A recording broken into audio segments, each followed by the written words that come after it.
Mga bossing, panibagong hamon na naman ito ngayon sa aming mga nagtatanim ng tubo. Ito pa, nandito pa ang presensya ng RSSI at hindi ko alam kung kailan pa po ba sila aalis. Pero ito po mga bossing, patuloy po yung damages dito ngayon sa aming pananim. At ito na naman ulit, may nakita na naman akong pesting dumapo pa. Dito sa aking 2009 na variety, DAS 1969 mga bossing, merong pink millibug.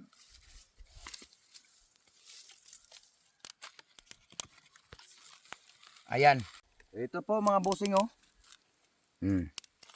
Ayun, ang dami.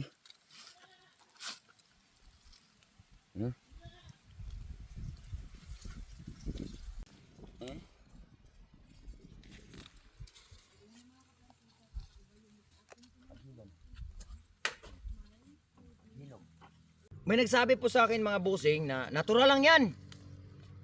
Ayan po mga boss. Titigan nyo po na mabuti kung natural po ba yan. Para sa akin mga bossing, hindi po natural ang ganyan eh. Ano po ang purpose nila? Bakit sila nandadyan? So ibig sabihin po mga bossing, sinisip-sip po nila yung katas ng tubo. Same as RSSI po mga boss. Itong pink millibug na ito, halos magkamukha lang po sila nung aphids. Pero baka yung mini bossing is aphids. Ayun, para masabi ko na natural yun. Sa gulay, nandoon din yung mga yun. Pero itong pink millibugs, hindi po ito pangkaraniwan dito sa amin. Sumabay po sila sa RSSI. At alam nyo po ba mga bossing, pag may pink millibug po yung tubo, maraming mga langgam. Samot-saring langgam, may mga maliliit, may mga malalaki. As far as I know mga bossing, tinitingnan ko, itong pink millibug, mayroon siyang nire-release na liquid. Kinakain po ng mga langgam. Ito yung langgam na hindi po nangagat. Pero may kulay red din po na langgam na matapang. Yun po yung umaatake sa amin dito pag nagalaw namin yung puno at ginagalaw namin itong mga pink millibug na ito. Ang dami-dami nilang nangangagat. Kaya protektado din ito ng mga langgam dito sa paligid. Kasi sila po yung nagpo-provide ng pagkain.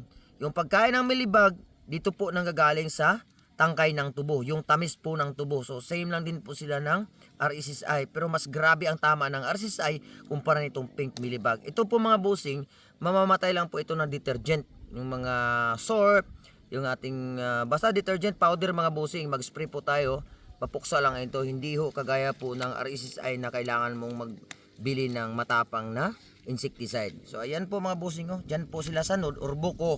So ibig sabihin, kinakagat nila yung buko, sinisip-sip nila yung katas ng ating pananim na tubo. Regarding naman po doon sa nag-comment sa aking natural, hindi po natural yan. Kasi dapat po talaga walang piste yung tubo. Ngayon, panahon po sa piste mga bossing. Ayan, pink millibug, ang tataba nila. So kung pababayaan to, apektado ang tubo ng tubo. Ayan po mga boss. Pero may nagsabi po sa akin na madali lang itong puksain kasi yun nga, magtunaw lang tayo ng detergent doon sa loob ng spray can and then apply po mga bossing.